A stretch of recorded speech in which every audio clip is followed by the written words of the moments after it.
Here we go at another site, and there is wonderful Bill.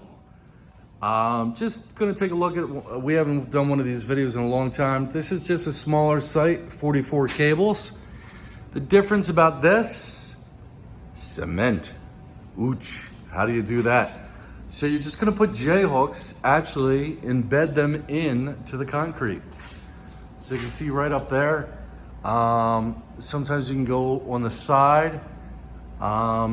And basically we're just doing the rough end right now. So that's our main bundle. This is really unique. They're just having a small 6U cabinet. Everything's going to the cloud.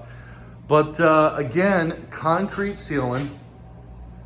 So you have to factor in a little bit more time. Normal drop drywall walls. So, but again, with this, you have to factor in more time, and with the J-hooks. There's a little bit of a sag right now. We're just doing day 2.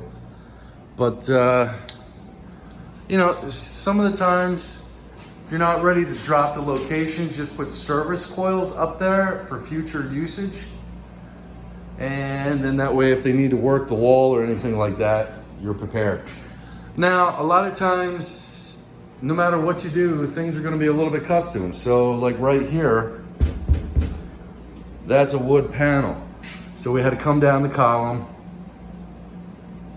actually remove this wood panel, and then cut it out and then put everything back together again. So anyway, I just wanted to show you a small office. We haven't done one of these. This is 2021, and Bill's trying to get out of here. So I'm gonna wrap this up. We'll return when we're all done and we've passed ceiling inspections.